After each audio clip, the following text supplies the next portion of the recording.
दोस्तों स्वागत है आपका आज की बेहद बड़ी और महत्वपूर्ण खबरों में। जी हां दोस्तों, सबसे बड़ी खबर निकल कर आ रही है कि राज्य सरकारों ने अब लिया है संज्ञान कि उनके राज्य के अगर कोई भी नागरिक दूसरे राज्य में फंसा हुआ है तो सरकार ने फैसला लिया है कि वो उनको वहां से निकालकर अपने राज्य में लेकर आने वाली है। और इसी के साथ दोस्तों यहां पर रेलवे की तरफ से बड़ी खबर निकल कर आ रही है कि अब चलाई जाएगी स्लीपर के साथ साथ पैसेंजर ट्रेन भी। जी हां दोस्तों, आप सही सुन रहे हैं। इसी के साथ दोस्तों खबरों में और भी महत्वपूर्ण जानकारियां हैं, कोई भी सूचना आपसे छूट ना जाए, इसलिए वीडियो को अंत तक जरूर देखें। जी हां दोस्तों, यहां पर आपको बिल्कुल ट्रू और ऑथेंटिक न्यूज मिलती है। दोस्तों अगर आपने अभी तक भी चैनल को सब्सक्राइब नहीं किया है तो चैनल को सब्सक्राइब जरूर कर लीजिएगा। यहां पर जो नीचे लाल रंग का आपको बटन दिख रहा है सब्सक्राइब का, उसे दबाकर आप सफेद बना दीजिएगा। और साथ में ही दोस्तों उसके बराबर में एक बेल आइकन है, उसे भी प्रेस कर दीजिएगा। वो जो घंटी है उसको भी दबा दीजिएगा। उससे क्या होगा कि सरकार की तरफ से कोई भी घोषणा जैसे ही होगी आपके पास वो सीधा सीधा पहुंच जाएगी। तो यहां पर दोस्तों सबसे पहले जानते हैं कोरोना की अभी तक की स्थिति। अगर हम हिंदुस्तान की बात करते हैं तो यहां पर 23,452 लोगों में कोरोना वायरस के संक्रमण पाए गए हैं। जबकि अच्छी खबर यह है यहां पर कि 4,814 लोग सही होकर अपने घर पर चले गए हैं। लेकिन साथ में दुखद खबर यह है कि 723 लोगों की यहां पर मौत हो गई है। और अगर दोस्तों पूरी दुनिया की बात करते हैं तो यहां पर 2.75 मिलियन लोगों में ये केस कंफर्म हो गया है।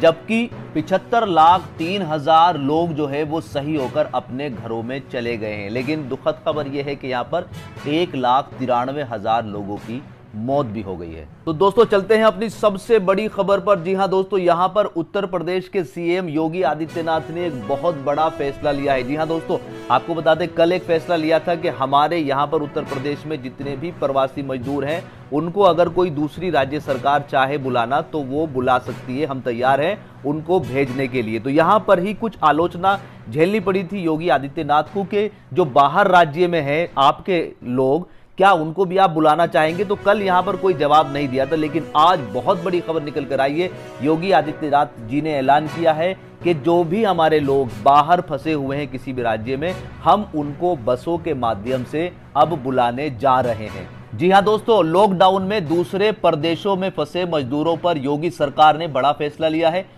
सरकार ने तय किया है कि दूसरे राज्यों में क्वारंटाइन की अवधि पूरा कर चुके अपने श्रमिकों को वापस लाया जाएगा। बताया जा रहा है कि उन्हें वापस लाकर उनके जिले में 14 दिन के लिए क्वारंटाइन किया जाएगा। जांच के बाद स्वस्थ होने पर उन्हें घर भेजा जाएगा। हर श्रमिक को मुफ्त 1,000 रुपए और राशन दिए जाएंगे। दोस्तों मुख्यमंत्री ने लखनऊ में अधिकारियों के साथ बैठक में कहा कि हम अन्य राज्यों से 14 दिन का क्वारंटाइन पूरा कर चुके अपने प्रदेश के श्रमिकों को चरणबद्ध तरीके से वापस लाएंगे। इसके लिए एक कार्य योजना तैयार कर ली गई है।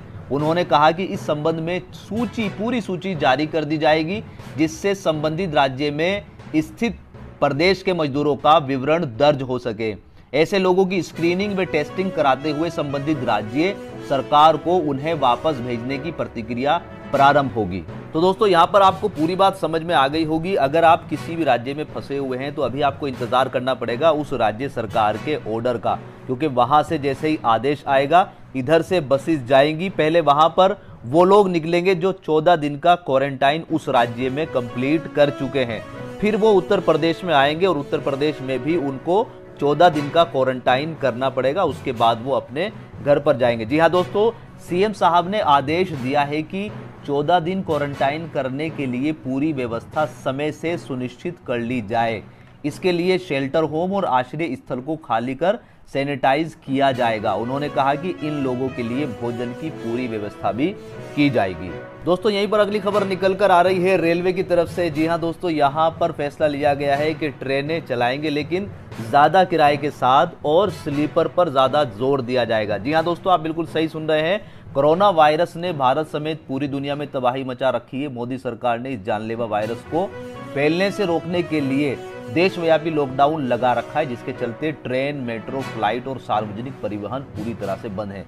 ये लॉकडाउन 3 मई तक चलेगा।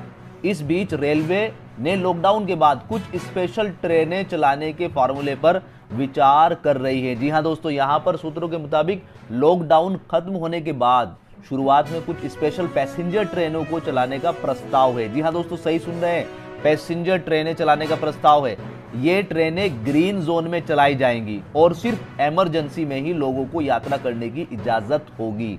हालांकि कंटेनमेंट जोन और हॉटस्पॉट इलाकों में कोई भी ट्रेन नहीं चलाई जाएगी। तो ये दोस्तों रेलवे की तरफ से अपडेट निकल कर आ रही है और इन स्पेशल ट्रेनों का किराया भी ज्यादा रखा जाएगा ताकि लोग सिर्फ इमरजेंसी में ही यात्रा करें। इससे पहले रेलवे सीनियर सिटीजन, दिव्यांगों और छात्रों समेत अन्य किरायों में मिलने वाली छूट को बंद कर चुका है। रेलवे की कोशिश है कि जब तक कोरोना वायरस पूरी तरह से खत्म नहीं हो जाता है तब तक कम से कम लोग ही यात्रा करें। दोस्तों अगली खबर निकल कर आ रही है, मुख्यमंत्री ने ट्रांसफर किए 1,000 रुपए। जी हां दोस्तों, बात कर रहे हैं यहां पर झारखंड के मुख्यमंत्री की। उन्होंने 1.11 लाख प्रवासी झारखंडियों के खाते में 1,000 रुपए ट्रांसफर कर दिए हैं। जी हाँ दोस्तों, लॉकडाउन में राज्य से बाहर फंसे झारखंड के जितने भी प्रवासी हैं उनके खाते में मुख्यमंत्री हेमंत सोरेन ने शुक्रवार को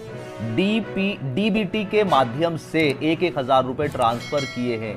एक साथ 1,11,568 प्रवासियों के खाते में ऑनलाइन राशि ट्रांसफर की गई है। इस अवसर पर मुख्यमंत्री ने कहा कि 29 अप्रैल तक ऐप के माध्यम से सहायता के लिए आवेदन करने की तिथि बढ़ा दी गई है। जरूरतमंद इस अवधि तक अपना आवेदन कर सकते हैं। अब इस ऐप के माध्यम से 2.48 लाख लोगों ने आवेदन किए। अभी तक 2.48 लाख लोगों ने यहां पर आवेदन किए। जी हां दोस्तों, तो अगर आप झारखंड के रहने वाले हैं और किसी दूसरे राज्य में, ध्यान से सुने दोस्तों, अगर आप झारखंड के हैं, ध्यान रखना, झारखंड के हैं और दूसरे राज्य में फंसे हुए हैं तो आप इस एप्लीकेशन को डाउनलोड करें। कुछ चीजें हैं जो आपको फिल करनी पड़ेगी, उनको फिल कर दीजिएगा और आपके अकाउंट में आएंगे 1,000 रुपए। ये मुख्यमंत्री का ऐलान है। दोस्तों अगली खबर निकल कर आ रही है बिहार से। यहाँ पर बिहार सरकार ने कोटा में फंसे और कोटा के अलग बाहरी राज्यों में जो फंसे छात्र हैं उनको जो है अपने राज्य में बुलाने के लिए कोई भी बात नहीं करी है।